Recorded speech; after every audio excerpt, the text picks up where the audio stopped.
What's up? Welcome to the Pen and Quill. I'm Jeremy. So this is my inaugural video.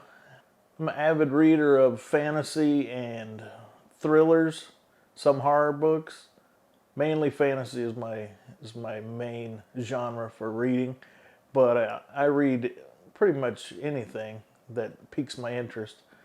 So, like a lot of people, I'm a big fan of Robert Jordan and The Wheel of Time. I started reading those when I was 16 years old. I read them all the way, every book as it came out. Bam, bam, bam. Bought a new one, bought a new one. Loving it.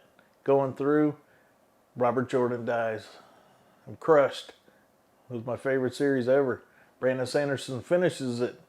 Does a great job. Introduced me to Sanderson, and now the Stormlight Archives is probably my second favorite series of books.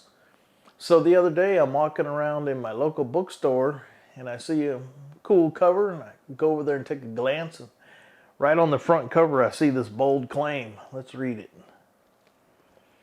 Love the Wheel of Time? This is about to become your new favorite series. So hold up now, that's a bold claim. I mean, Wheel of Time, that's the GOAT. So I pick up this book, The Shadow of What Was Lost by James Islington. It's the first book in the Licanius Trilogy.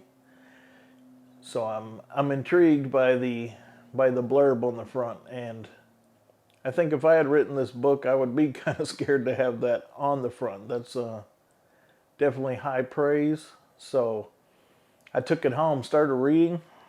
So the short of it is I really enjoyed the book.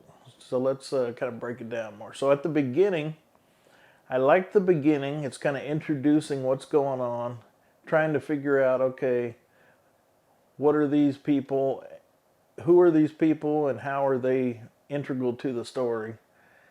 So I won't have any spoilers in this. So we meet a couple of the main characters kind of right off.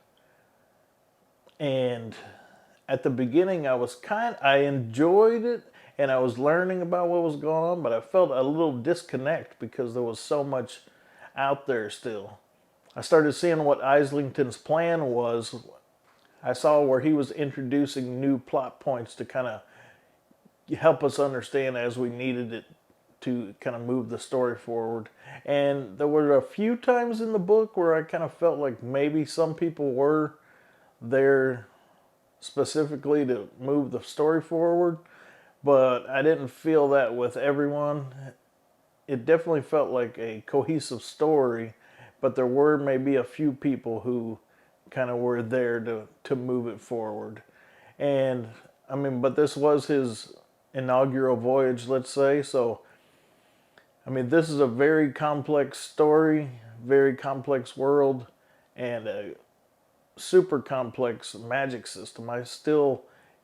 I'm in the middle of the second book. I still don't really understand the ins and outs of this magic. So the Wheel of Time's magic system, like the way he did that, it had so much to it, but it was also easy to grasp and kind of understand what they were doing, which that's something I thought was so cool about Robert Jordan, is the way he could pack so much into those books, yet you could kind of understand what was going on, except for remembering the 1,400 or 29,000 individual characters. But anyways, I'll never say anything bad about Robert Jordan. So this book is kind of moving along the story. You're trying to figure out what's going on, who is who, who's even the enemy. We don't even know who the enemy is through the majority of the book, and we don't know who's the good guys half the time. So it definitely spends a lot of time kind of building the world, introducing you to the different characters. For a book that spends so much time kind of introducing the characters, though, I kind of would like a little bit more of the backstory of the character. I don't really know where they came from. So maybe that happens later in the trilogy. We'll get a little bit more backstory. But another thing though, that's kind of what's cool about this is you don't really know what's going on. You're getting introduced to little nuggets here and there. Is this, what time is this? What planet is this? What's going on? Is this, how does this tie into something else? I liked the first chapter. It started off, then it kind of lost me a bit, but I wanted to keep going. It was good enough. I kept going. And then as I got to maybe the midpoint of the book, it really started to become much more cohesive, and the story started moving along, and I was definitely vested at that point. By the time I got to the end of the book, I was just, I was burning through the pages. So I definitely enjoyed the book. I definitely see where they get the fan of Wheel of Time, this is your next favorite book series. I definitely see the comparisons to Robert Jordan.